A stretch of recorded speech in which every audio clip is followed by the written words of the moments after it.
फिल्मी ज्ञान explained genius episode 1। कहानी शुरू होती है बर्लिन 1992 से, जहां हिटलर की पकड़ बढ़ती जा रही है और ज्यूस को मारने वाले जर्मनी के हीरो कहला रहे हैं। ओ किसने सोचा था ग्रेट जीनियस साइंटिस्ट आइंस्टीन इस तरह से एंट्री मारेंगे। फॉर्मूला बोर्ड से हटकर कहीं और सॉल्व किए जा रहे हैं।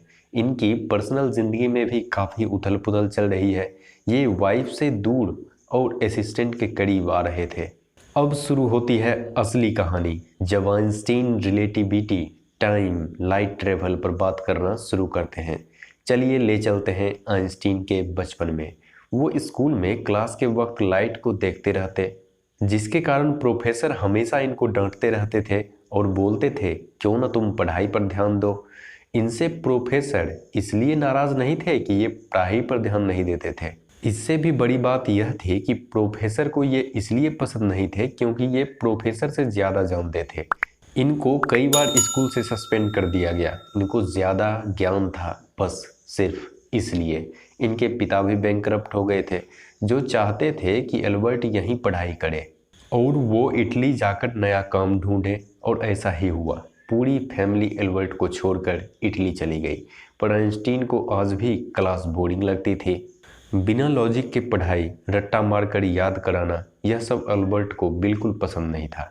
तब वो अपने फैमिली डॉक्टर से मेडिकली अनफिट होने का सर्टिफिकेट बनवाकर इटली अपने फैमिली के पास चले गए, जहां इन्होंने प्रस्ताव रखा कि वो डायरेक्ट कॉलेज के एंट्रेंस को पास कर जाएंगे। इस बार इनके पिता भी मान गए। फिर कहानी फास्ट फॉरवर्ड होकर प्रेजेंट टाइम में आती है। आइंस्टीन के दोस्त को जूइस होने के कारण मारा जा चुका है। अगला नंबर इनका ही था, क्योंकि ये भी एक जूइस ही थे। इनकी वाइफ इनके साथ जर्मनी छोड़कर जाना चाहते थे, पर आइंस्टीन को यह मंजूर नहीं। ये दुश्मनों का जीतना बर्दाश्त नहीं कर सकते थे। इनको जूइस होने का कर्ज तो चुकाना ही पड़ता है। इनको कई लेक्चर देने से रोक दिया जाता है। जहाँ के प्रोफेसर एक नस्लवादी हो, वहाँ के और लोगों से क्या उम्मीद की जा सकती है। बहरहाल इनके दोस्त की सब यात्रा निकाली गई, जिसमें कई लोग शामिल हुए, कुछ विरोधी तो कुछ समर्थक। अब तो क्लास में प्रोफेसर भी नफरत की भाषा बोलने लगे थे।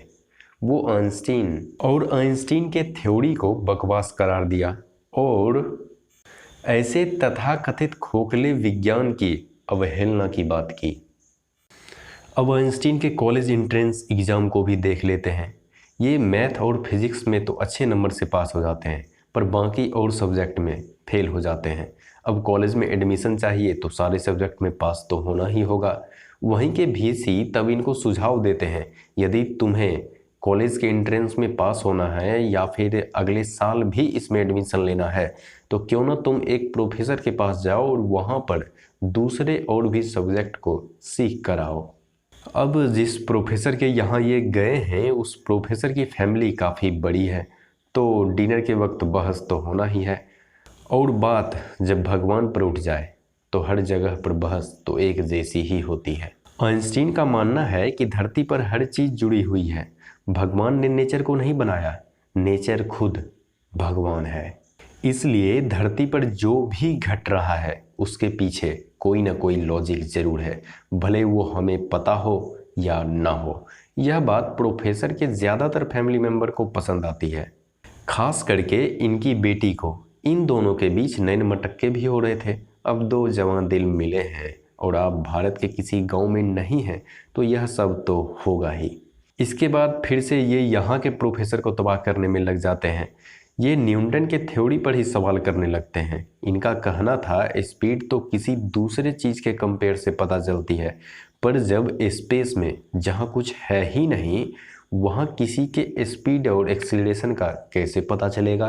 खैर, इस बार प्रोफेसर इनको क्लास से बाहर नहीं निकालते, पर जर्मनी इनको बाहर निकाल चुकी है।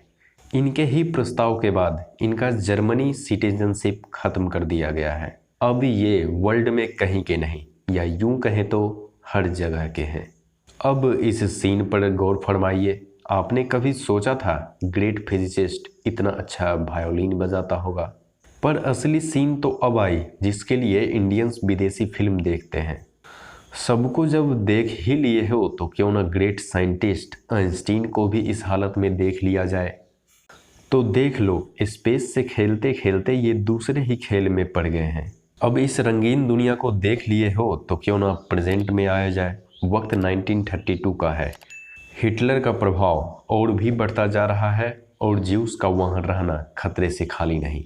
पर अभी आइंस्टीन को इंजीनियर से साइंटिस्ट बनाने पर ध्यान देते हैं। इनके पिता चाहते हैं कि ये एक कुशल इंजीनियर बने, किसी अच्छी कंपनी में काम करे, पर आइंस्टीन को तो साइंटिस्ट बनना था। ये निकल पड़ते हैं अपने राह पर। फैमिली के अगेंस्ट जाना इतना आसान नहीं। पर आपसे किसने कहा आइंस्टीन बनना इतना आसान है। ये फिर से एग्ज़ाम देते हैं और इस बार ये सिर्फ फिजिक्स मैथ्स में ही नहीं, बाकी सारे सब्जेक्ट में पास हो गए और इनका एडमिशन ज्यूरिख पॉलिटेक्निक में हो गया। फिर प्रेजेंट के कुछ सीन दिखाए जाते हैं जहां ज्यूस को सरेआम मारा जा रहा है और मरने वाले के बच्चे भी अल्बर्ट आइंस्टीन के फैन हैं और इनके जैसा साइंटिस्ट बनने का सपना देख रहे हैं। फिर आइंस्टीन के बचपन में चलते हैं। वो कॉलेज जा रहे हैं जहां इनकी होने वाली वाइफ, जिससे वो प्रेजेंट में खफा हैं, मिलेवा, उनसे मुलाकात होती है, जो मैथ में आइंस्टीन से भी ज़्यादा नंबर प्राप्त की थी। पर इससे इम्पोर्टेंट बात यह है कि रोड पर ज्यूस को मरता देख आइंस्टीन भी देश को छोड़कर भागना चाहते हैं, पर यूएसए वाले वीज़ा देने से इनकार कर रहे, क्योंकि अब पॉलिटिकल सिनेरियो बदल चुका है। और यही जीनियस का फर्स्ट एपिसोड ख़त्म होता है। यदि आप भी अच्छे मूवी देखने के शौकीन हैं तो इस चैनल को आप जरूर सब्सक्राइब करें, क्योंकि इस चैनल का टैगलाइन है subscribe for best movie not latest movie.